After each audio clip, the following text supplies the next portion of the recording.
Antti ja Lasse Aliakselta terve. Terve.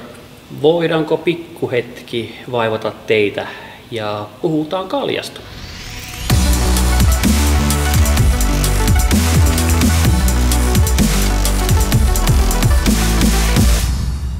Elikkä tässäpä etualalla on paikallisen RPS Brewing, eli tämmöisen indie brewery firman tuotteita ja ruvettiin tekemään sitten heille tämmöisiä brändikuvia. Ja näissähän on tosi hauska näissä oluissa sellainen homma, että kun korkin aukaisee tästä, niin täällä sisällä on sitten joko kivi, paperi tai sakset ja tästä sitten konseptia yhdessä RPS:n poikien kanssa on mietitty, millä tavalla tämä saataisiin tämä peli kautta olut sitten ihmisten esille ja ihmiset pelaamaan tätä. Ja sitten me ruvettiin miettimään yhdessä heidän kanssa, että minkälaiset kuvat me tehdään. Ja näistä sitten jalostui tämmöiset 3 kuvaa, jotka on nimeltään Inked, eli vähän mustetta otetaan kehoon.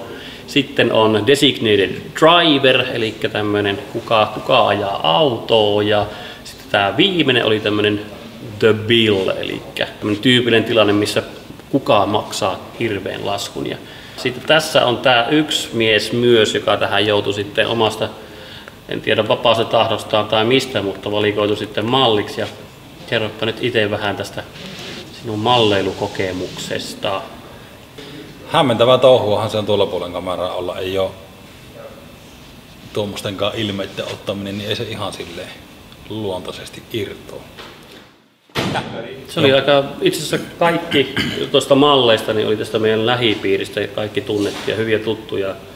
Ollaan Samsa ja Erno ja jotenkin siinä oli tarkoituskin rakentaa semmoinen tarina näiden 3 kuvan välille, että on kaveriporukka, joka sitten on aina battlenut näitä omia ongelmiaan, sitten ratkonut näiden RPS-kivipaperisakset pelien mukaan ja tarkoitus oli kierrättää aina se häviäjä niin kuin jokaiseen sitten ruutuun.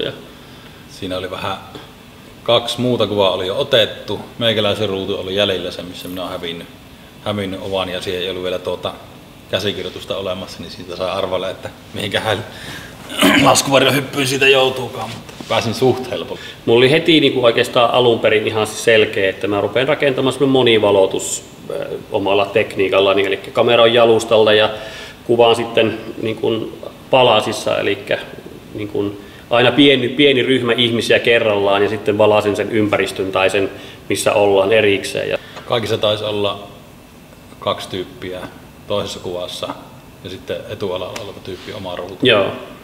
Ja sitten taustoja vielä erikseen. Joo, että siinä oli sitten eri syvyyksillä ja eri niin kuin tasoilla periaatteessa, mutta kaikissa oli täysin samanlainen tekniikka, että mä rupesin kuvaamaan aina sen etumaisen, niin kuin ensiksi menemään siitä taaksepäin ja sitten ne taustapleitit sitten ja ihan siis todella mukava oli tehdä niin kuin porukalla. Meillä oli aikamoinen kööri mukana, tietysti niin kuin Lassakin oli myös siellä toisella puolella, se kuvaitin myötä PTS:iä, mutta sitten Tuomo oli jeesomassa kaikissa näissä minua tuon valaisun kanssa, että monesti teen itseksenikin myös, mutta tuommoisessa tilanteessa, missä tarvitsee aika nopeasti liikkua, niin Tuomo oli jeesomassa valaisun kanssa, että pystyttiin 2 pähkäilemään sitä, että millä tavalla aina nämä ryhmät valastaa ja päästään sitten niin kuin eteenpäin. Ja mitä hienompaa tehdä niin kuin paikalliselle yrityksille, tuttujen yrityksille tämän tasosta kuvaa. Ja olutkin on ihan hyvästä. Ja olutkin on äärimmäisen hyvää. Ja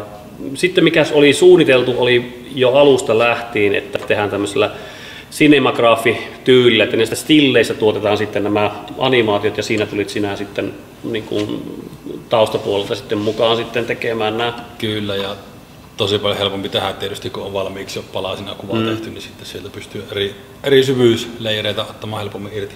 Ollaan tehty aika paljonkin sitä, että saadaan niin kuin kustannustehokkaasti tuotettua stillimateriaalsin myös niin kuin animaatio- ja videohommat. Niin lokaatiothan oli todella upeat. Missä nuo autot oli, niin enpähän edes tiennyt tuommoisesta paikasta, että se löytyi niin kuin Samuli, eli yhdessä omistajien tuttujen kautta. ihan käsittämätön paikka. Taisi kaikkien leuka loksahtaa, kun päästiin katsomaan niitä autoja siellä. Ja sitten tatuointipaikka on tämän Kuopion ihan toppi tatuointistudion Tinon paikka. Sieltä valikoituu oikeastaan se Tinon oma loossi ja siellä näkyy Tinon niin kuin kädenjälki siellä taustalla ja Tinon yksi työntekijä Moona oli siellä sitten tatskaamassa sampsaa ja sitten tämä viimeinen introssa kuvattiin se ja se baarihan on muutenkin jo brändätty oikeastaan aika vahvasti RPS:n niin kuin baariksi, että siellä valotaulut ja tämmöiset on. Ja muutenkin vasta rempattu kaikki ihan, on viimeisen päälle kyllä. Niin kuvauksellinen. Ja tosi mukavaa niin kuin valaista sitten, kun olet henkilöt kuvannut, niin miettiä, että minkälainen valo siellä on nyt. Se oli aika rankka homma siihen intron kuvaan saa tehtyä. Kuitenkin piti olla pöytä täynnä niin kuin syötyjä annoksia ja juotuja luita, niin koska kyllä me taittiin pari tuntia siellä olla. Joo, valmistelu rakennusvaiheessa syötiin. Se oli, ja introssahan on safkat ihan huipputaso, niin tosi epämiellyttävää oli syödä ja juoda ja sitten ruvetaan vasta kuvaamaan täydellä vatsalla. Toivottavasti tästä tulee niin kuin jonkin sorttista myös oppia. Te näette, millä tavalla niin kuin tämmöisiä kuvia voidaan toteuttaa, miten tärkeissä roolissa on mallit, lokaatiot, kaikki se, ketä siinä ympärillä on, stylauksesta puhumattakaan. Oli oma stylaaja miettimässä, että miten näitä kuvissa vaihdetaan tätä niin kuin teemaa ja näin poispäin. Että suosittelenpa äärimmäisen paljon myös tutustumaan itse tuotteisiin. Näitä aika monesta kaupungista ympäri Suomea löytyy ja toivottavasti tulevaisuudessa kansainvälistäkin. Kyllä. Suuntaus on vahva sinne päin. Nyt on hyvät kuvat ja nyt on helppo lähteä ulkomaan. Joo, nyt on sellaiset, että ainakin niin kuin erottuu jollakin tavalla tuosta niin kuin massasta. Sitähän me lähdettiin tekemäänkin. No varmasti erottuu.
Tämmöisiä tällä kertaa. Toivottavasti tästä oli tosissaan hyötyä ja me jatketaan sitten harjoitteita eri projektien tiimoilta.